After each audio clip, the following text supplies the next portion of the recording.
Hey y'all. Okay. It's time to talk about the challenge. It's your girl Angie.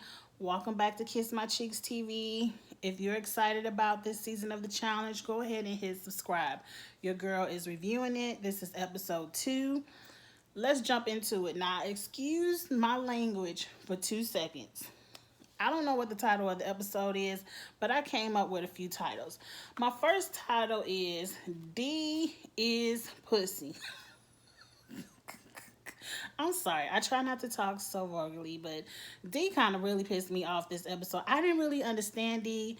I she stood up where she needed to stand up, but her gameplay was trash this episode. And that comes up to title number 2. Bad Gameplay 101. This is a course that was a course in how not to play the challenge. And then title number 3 was F Jordan LOL. That I was with Wes. I don't totally dislike Jordan. Like, I really don't have anyone I hate on the challenge. But Jordan is such a bad loser, a sore loser, that when he does lose and you can rub it in his face, it's funny. It's funny. So I was with Wes and a couple of other people where they stuck it to Jordan. Because I really do like Tory. But it was just funny. Moving on. We gonna get into it. Now, the first thing I said in my notes was, if this season is going to focus on the bad romance of D and Rogan and the bush and the BS of who they may hook up with on the side and be jealous of on the side with each other, I'm going to start to fast forward through every scene of D and Rogan outside of the actual challenge, like of the actual game. I don't want to see it. It's making D. It's already shot. It's already filmed. D. I hope you're prepared for the draggings you get. I'm not gonna drag you on Twitter. I don't drag people on Twitter, but I can see it coming, girl. I might hit up Twitter later on to see what they saying, cause it's making you look so bad. It's D. This man treated you like trash last season. He used you, 1, for your vote. He used you, 2, for the sex, so he can have somebody to keep his bed warm. And then 3, when he was done using you, he tried to throw you in. And if he didn't get caught up, your BFF ain't even tell you. If he didn't get caught up in his scheme, you would have been thrown in. If you would have won or lost, I don't know. You constantly had to prove yourself. And then after you watched the season and did the reunion, you already look bad by saying, "Oh, I still love him and I forgive him." And then now on a totally new season, you torturing yourself with a man who doesn't even want you. Y'all not even together. I'm telling you, I'm gonna fast forward. I don't want to see you look like this, D. Moving on. So the episode starts. People's minds are blown with this twist of the Red Skull. A lot of people are trying to think of what strategies can they play. It seems like the strategy, and I hope this ain't the strategy going forward. It seems like the strategy is going to be whoever they think is the weakest link in the house after that said challenge, male or female, is who the house is going to vote in. And then based on your alliance in the tribunal, whoever's of the tribunal, you try to get your alliance to vote you in so you can beat said weakest person of the week. I ain't. That's not how I would play it. That's just not how I would play it. I would save the weakest people. Like, I would throw in the strongest people, so at least, okay, one of them might be going to the finale, but one of them going home. I don't know. It's so much up in the air. To me, I would also continue. I know it's just week 2, but I would continue to vote in the Red Skull people and just blackball people. Like, you're not even gonna get an opportunity to earn a Red Skull. Like, people like Bananas, CT, people who you Jordan, who you don't want to see in the finale, don't even give them the opportunity to go down there. Like, I don't know. But let's get into it. Number two. Number two I wrote on my notes is D a crazy stalker? Like, really. I was so disturbed. Rogan is flirting with Jen. Jen, in my opinion, she's not flirting with Rogan. She's just being beautiful, minding her own business. She's a very beautiful young lady. People are going to hit on her, and it just happens to be she's Rogan's type. So, and Jen already said, I don't want no problems. Rogan is flirting with her. Why is D and Tory eavesdropping on their conversation? And not even with a ear to the door, but with the door wide open, looking like.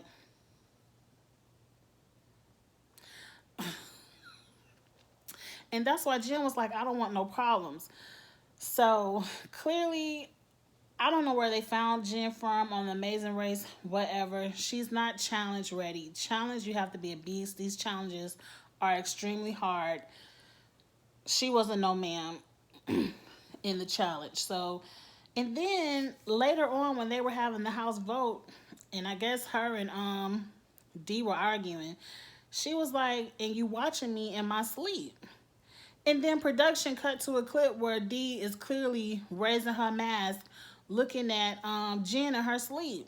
Like she said, trying to see if she in the bed with Rogan. Why would you torture yourself like that and pick a bunk on top of your ex? Out of all 27 other beds in that house, you want to sleep on a bunk right on top of Rogan's. It's making you look like a fool, D. It really is. This part of your game I don't like. I think you are a great competitor. Episode 1, you were second next to Jenny. So I think you're a great competitor. You won last season. So I feel like you don't have to do this. You don't have to give yourself this kind of edit, this desperate, stalkerish, single white female edit. But let's get off of D. Let's get into the challenge. It's called the airdrop race. They had to run back and forth. I think he said between each station was a mile, and it was 15 crates. So if that's 3 people per team, that's 5 miles each. Okay. But that's light work for the challenge. That's light work. So they were running. The teams, to me, seemed to be at random. Some teams were stacked, but I didn't feel like it was favoritism, because I feel like if they wanted to, they would have stacked Banana's team or CT's team if they wanted it to be favoritism. So, moving on. The people who won were team 1, 2, and 3, Jordan, Jen, Nee, and Wes. I'm so happy one of them went home today, because it's still a Jenna in there. I can't wait for her to go home, because it's confusing. But Jordan, Jenny, and Wes won first. Second was Fessy, Kyle, and Melissa. Third was Corey, D, and Swaggy. So if you come in the first 3, you get an opportunity to throw these crate bombs onto a target. Whoever hits the target the most times wins the challenge and gets to be tribunal. Okay, I want to give a shout out to Josh. I noticed Josh was one of the men who was beasting with the crates. He was carrying 2 at a time, because Jen was doing nothing. She sucked.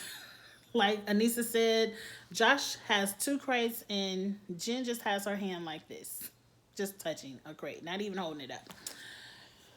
Whatever. Moving on.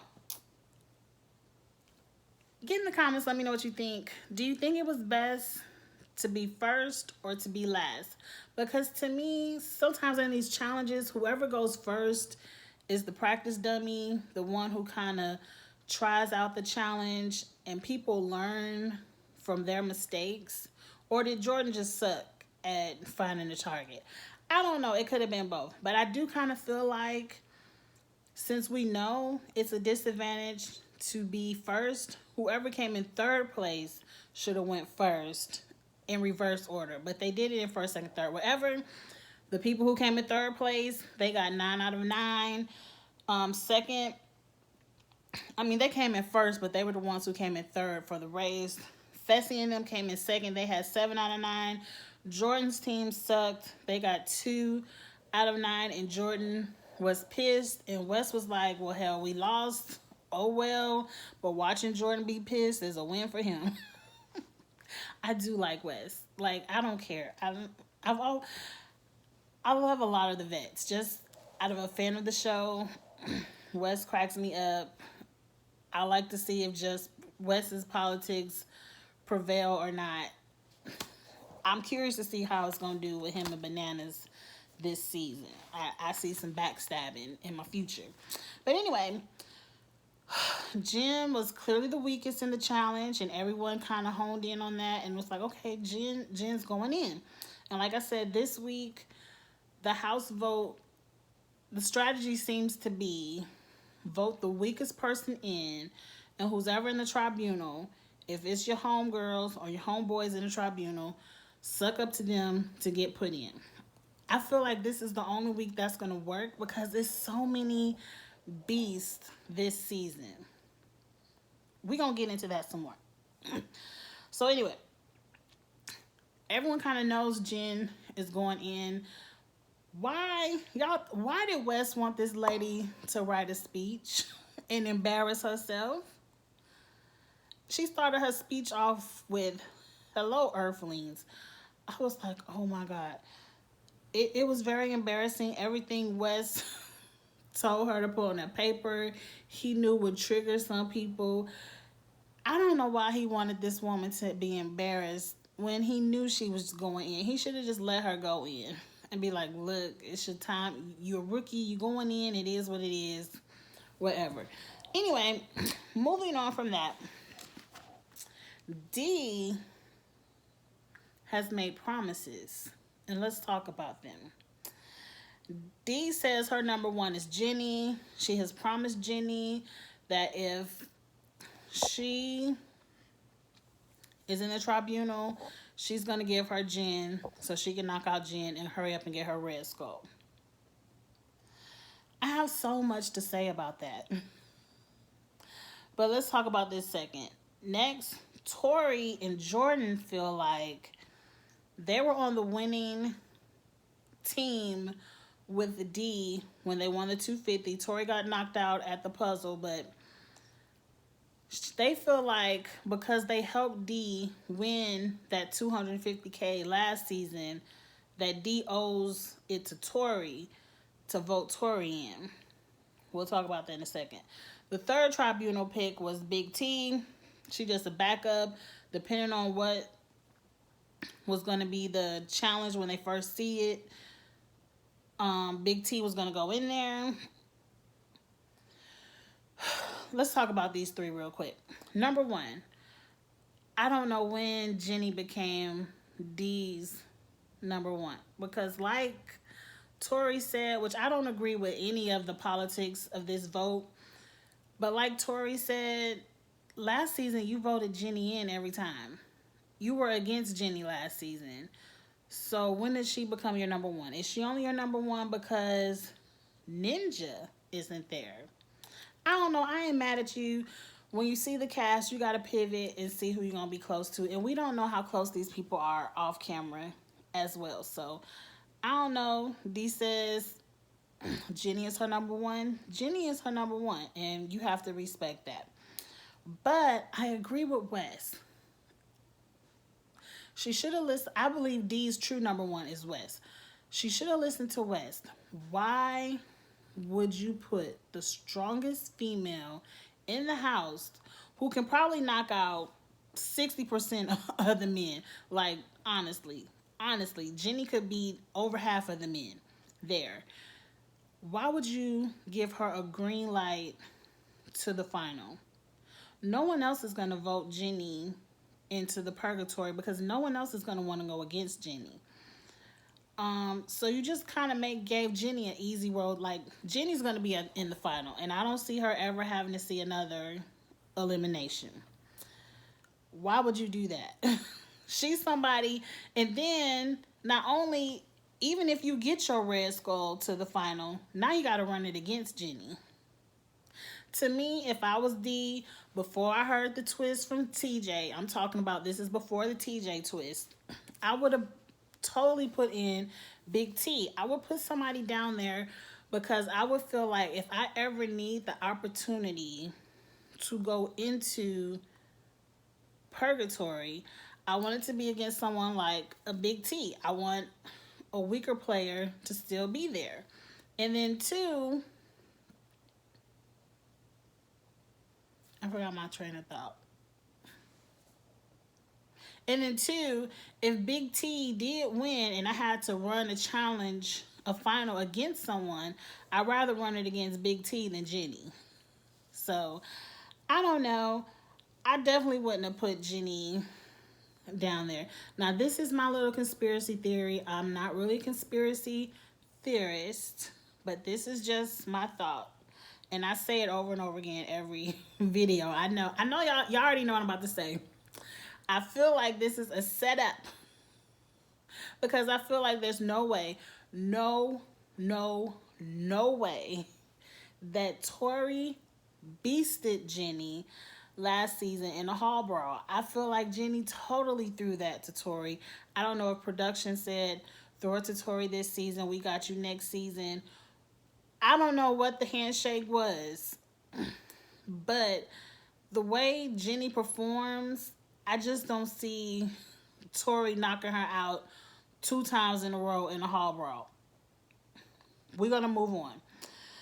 Now, number two, if you win a challenge with someone, you win a final with someone, do you owe them the next season, or is the $250,000 that you all received as a winner payback for everybody running this challenge together? Like we all split $1,000,000. I thought that was payment enough. But now I gotta have your back, not even your back, but your fiance's back. For how many seasons, Jordan? Is it just this season?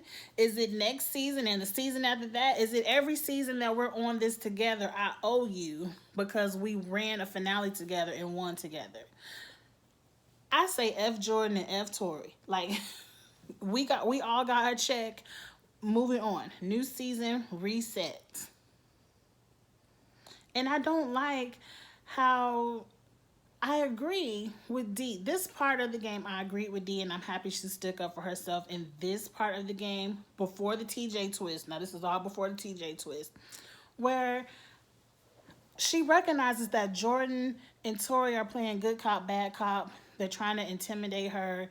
And no, I don't think D owes Jordan and Tory anything. One, y'all flipped the script.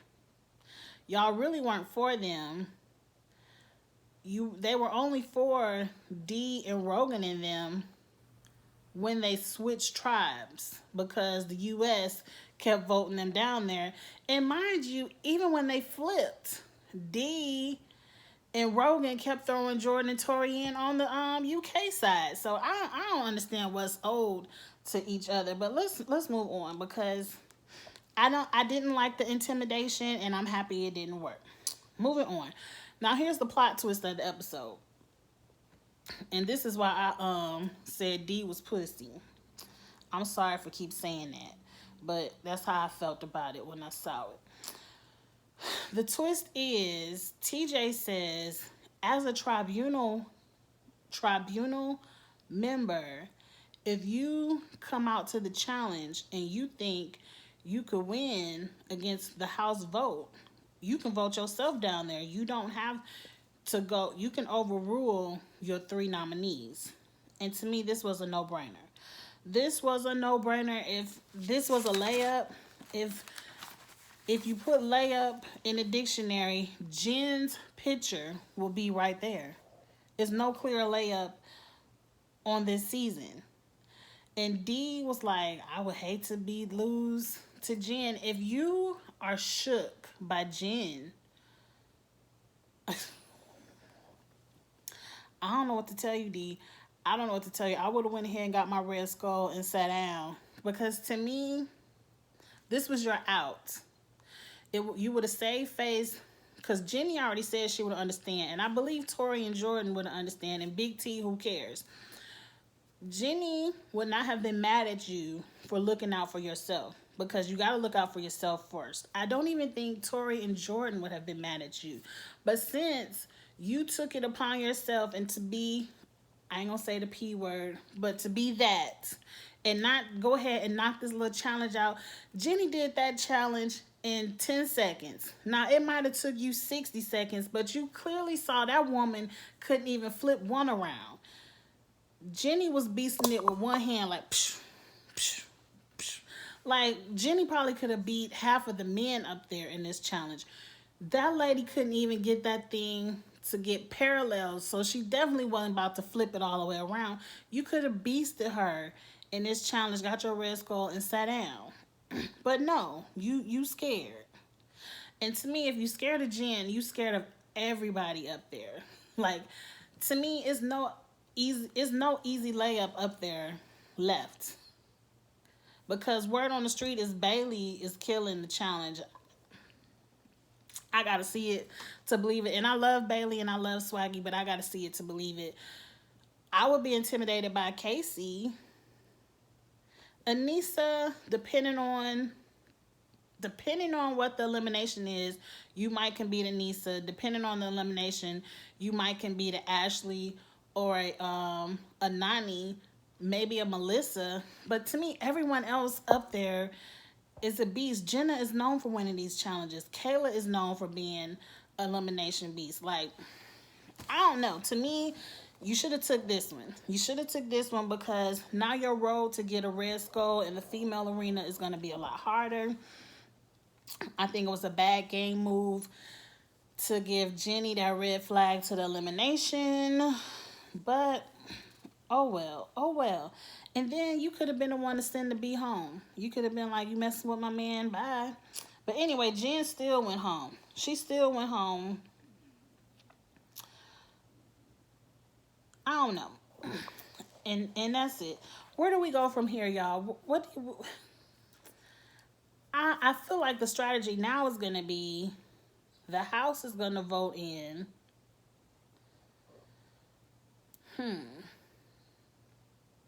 The House may continue to vote in who they think is the weakest.